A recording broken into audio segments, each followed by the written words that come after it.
刷到个帖子说，现在家长催婚已经从说教模式快进到玄学模式了。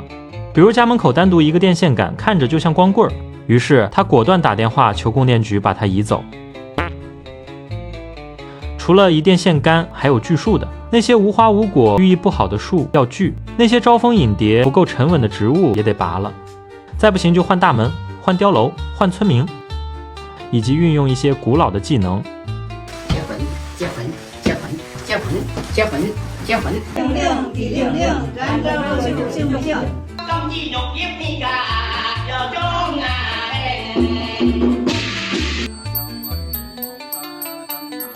带着力气来，女婿进家门，男来来，北王来，香港来，哈尔滨来。媳妇来，媳妇来，媳妇铺天盖地的来。哦，妈咪妈咪呼。当这些都不管用的时候，没关系，还有一个终极大招，给老祖宗搬家。他们认为，当一个家族的小辈集体不结婚，这就不是个体有毛病了。这种关系到家族更续的大事，恐怕只能求祖宗保佑才能妥善解决。看着家长们皱着眉头商讨迁坟大事，谁能不说一句可怜天下父母心呢？但为什么会出现这种现象呢？核心原因在于，相当一部分长辈根本无法理解孩子的恐婚或者不婚心理。你抱怨找不到喜欢的人，所以不结婚，他们会反问为什么不努力去找，为什么不去相亲？你吐槽手头没钱不想结婚，他们会问你为什么不努力工作赚钱养家？你感慨结婚没有意义，不如一个人逍遥自在，他们又会问你没有伴侣没有孩子，老了被人欺负怎么办？好像婚姻就跟读书考试一样，必须通过认真努力得到一份满意的答卷。可世事根本没有读书考试那么简单。在很多老人眼里，结婚是人生的必选项，传宗接代更是刻在骨子里的家庭责任。人应该拼尽一切努力完成这些人生 KPI。当你告诉他们自己为了生计、兴趣、事业，为了在忙碌的生活里喘口气，暂时不想完成这个 KPI 的时候，他们根本无法认同，更别提共情了。他们会觉得你是中了什么邪才会这么想，无法理解你，又希望挽救你。下一步当然就是求助玄学帮你驱邪，好像把眉头清掉了，人就正常了，姻缘自然就来了。除了把结婚看成是人生必须完成的 KPI， 传统的家长们还把帮子女成家这件事视为自己必须完成的 KPI。儿媳妇没嫁灭，就是没完成任务。那我的想法不寻思说要孙子要啥了，只要他结婚了，我就觉得我这任务就完成了。小辈成家了，有后了，也就意味着他们能从家长学校里顺利毕业了，可以安享晚年了。小辈不成家不生子，则意味着他们一直在家长学校里留级，看着同龄人纷纷毕业，他们自然会焦虑。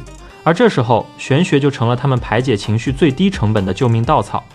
很多人觉得父母这种心态是自私和支配欲的表现，但也不尽然如此。现实中，许多为子女无私奉献、倾尽一切的父母，也会在催婚时表现得很强势，甚至他们都可以不计较彩礼聘礼，只要子女能有个伴就行。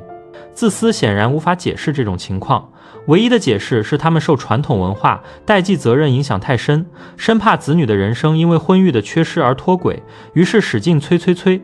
话说回来，如果玄学能暂时平复家长心中的焦虑，那也是件好事。砍树迁坟总比两代人为了婚育话题吵架掀桌子强，也比正面催婚耳提面命更有利于维护家庭关系。事实证明，正面催婚真的会催生很多家庭矛盾。过度的催促和指责不是在表达关心，而是用道德标签给人添堵，它会让人精神崩溃，甚至想到轻生。尽管不清楚催婚是不是压垮当事人的最后一根稻草，但从他留下的遗言里，我们可以明确地看到他对于催婚、对于相亲的抵触。相信长辈们也不想看到这样的悲剧，所以在催婚这件事上，不妨退一步，给小辈们留一份海阔天空。对家长来说，有一个好消息是，年轻人并不是真的执意不婚。至少去年的结婚登记数据还是比较让人乐观的。在上海，2025年全年共有12.51万对情侣登记结婚，刷新了10年来的记录。深圳也有11.89万对新人结婚，创下5年来的最高值。山东青岛结婚人数暴涨40%，创下2019年以来的新高。江苏苏州结婚登记人数同比增长30%多，其中姑苏区的婚姻数据更惊人，结婚登记人数同比增长88.8%。上面这些城市算是比较突出的例子，其他城市的结婚人数也有不同程度的增长。说白了，很多人并不抵触结婚，但真的很讨厌那种为了刷人生 KPI 凑合着婚姻的剧本。感情到位了，条件成熟了，想结婚的人自然会拉着另一半去领证，这是水到渠成的事，根本不用催。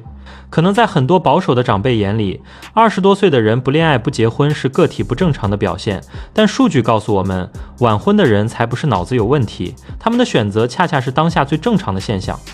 立足于长时段来看，也很容易发现，在过去的40年时间里，中国人的初婚年龄一直在延迟，要求90后像60后一样20岁出头就结婚，这反而是不正常的。毕竟时代不一样了，结婚的难度和需要考虑的问题也不一样了。